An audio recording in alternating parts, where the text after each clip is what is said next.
Фестиваль педагогических идей – это периодическое мероприятие, которое объединяет вокруг себя учителей и других работников образования и имеет цель популяризации свежих идей и распространения передового педагогического опыта. На мероприятиях данного формата активно обсуждаются теоретические и практические проблемы и вопросы образования. Организуются практические занятия, способствующие развитию творческой инициативы и повышению квалификации учителей и воспитателей. В минувшую среду фестиваль педагогических идей в Сибае развернулся с невиданным размахом. И можно констатировать, не обошел стороной ни один актуальный вопрос из сферы образования. В этом учебном году августовское совещание по образованию мы проводим в новом формате. И в рамках этого совещания мы проводим фестиваль педагогических идей и привлечением ученых из Института развития образования города Уфы и из Института МГТУ имени Носова привлекаем по видеосвязи ученых из Москвы, а также ученые из нашего института, Сибайского института БГУ и преподавателей средних учебных специальных заведений. Участие в фестивале, как отмечалось ранее, приняли 10 учреждений города. Их усилиями было организовано более 20 площадок. В 9:30 завершилась регистрация участников в мастер-классах, и уже в 10 часов массовое организованное мероприятие перешло в активную фазу. Семинар на тему «Художественно-этическое воспитание детей дошкольного и школьного возраста», проходящий в здании детской художественной школы, стартовал с небольшой презентацией работ воспитанников, после чего собравшиеся перешли к официальной части. Не менее широко культурный аспект обсуждался уже днем в колледже искусств, где выступали с темой сохранения народных традиций и горловое пение. Параллельно началось собрание в актовом зале городской администрации. Там проходил семинар по участию в грантовых конкурсах федерального и республиканского уровней. Собравшимся давались четкие практические советы по организации деятельности в данном направлении. Как оказалось, в этом деле важны все нюансы. Если вы решили участвовать в конкурсе по патриотическому воспитанию, конкурсе проектов, то вы должны изучить полностью все положение. У вас должно быть все соответствовать данному положению.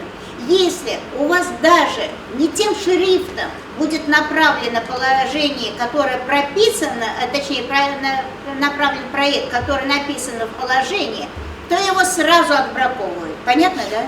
К участию в массовом мероприятии в целях передачи передового опыта были привлечены педагоги и деятели сферы образования из других городов. Например, в 12-й школе с практическим мастер-классом выступала Эльвира Давлетова, учитель изобразительного искусства из города Белорецк. Она говорила о художественно-этическом воспитании детей дошкольного и школьного возраста в сфере дополнительного образования. Сюда приглашена, чтобы показать и поделиться опытом со своими коллегами. Что я могу сказать, с каким опытом? Это по художественному труду, да, по искусству, но и также удивить их светописью. Они этого, я точно знаю, не видели. Собравшиеся в 12-й школе также смогли принять участие в вебинаре «Исследовательские эксперименты и его место в курсе физики». Он проводился посредством интернет-видеочата, благодаря чему поделиться опытом с сибайскими учителями физики смогли их московские коллеги. Тот же канал был задействован в гимназии, где с темой «Современный урок. Тенденции и возможности» выступила с экрана Ирина Бурлакова, доцент кафедры филологии из города Москва. Гимназия также приняла гостя из города Магнитогорск, доктора филологических наук Абрамзон Татьяну. Она поведала сибайским учителям русского языка и литературы о современных технологиях подготовки к ЕГЭ и ОГЭ. Не первый раз приезжаю с удовольствием. Наш университет, Магнитогорский технический государственный университет имени Носова и наша кафедра литературы давно сотрудничает с учителями города Сибая, в частности с Розалией Самархановной.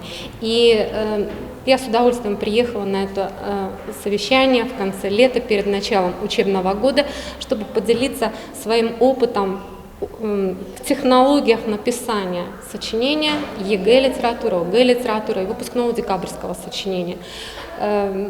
Мой опыт, я надеюсь, пригодится. Удачи всем учителям в новом учебном году. Руководство Сибайского института БГУ смогло предложить гостям из числа сибайских деятелей образования не менее насыщенную программу. Нам было предложено организовать 4 площадки для учителей-предметников. Первая площадка это под номером 15, это учителя физической культуры и для тренеров по видам спорта. Для этого у нас имеется достаточно серьезная база, 3 спортивного комплекса, зала, ну, практически полностью оборудованный комплексами мероприятий по подготовке специалистов в сфере физической культуры и спорта. Вторая площадка – это учителя биологии, географии, химии, экологии и основы безопасной жизнедеятельности. Третья площадка – это у нас учителя информатики. Для этого у нас имеется так называемый компьютерный центр, объединяющий 18 компьютерных классов всех 5 факультетов нашего института. И четвертая площадка – это у нас основы безопасной жизнедеятельности, проводится на базе кафедры ботаники, где имеется специализированная лаборатория, кабинет обеспечения безопасности, где проходят обучение все студенты всех факультетов. Но на сегодняшний день это одно из приоритетных направлений по здоровье-сберегающим технологиям преподавания всех учебных дисциплин. В программе также принимали участие учреждения дошкольного образования города Сибай. В детских садах Курай и Солпылар опытные в своем деле педагоги рассказывали о том, как проводить уроки у дошколят и прививать интерес детей к занятиям. В их числе и молодые специалисты, в чьей копилке масса творческих идей. Это наш просторный кабинет робототехники и лего-конструирования. Все дети его очень любят. Здесь огромное количество конструкторов, которые предназначены по возрастам. Есть конструкторы от 2 лет, 5 лет, 6, 7. Активное участие в мероприятии также принимал Сибайский колледж строительства и сервиса, Сибайский политехнический колледж и лицей номер 9. Напомним, фестиваль прошел в преддверии городского августовского совещания работников образования города Сибай, пленарная часть которого состоится уже завтра, 26 августа в 10 часов утра в Центре детского творчества. Ринат Музафаров, Авзал Исламгулов, Радмир Ациньгулов, Алик Кадыров, Любовь Карпова, телекомпания СТВ.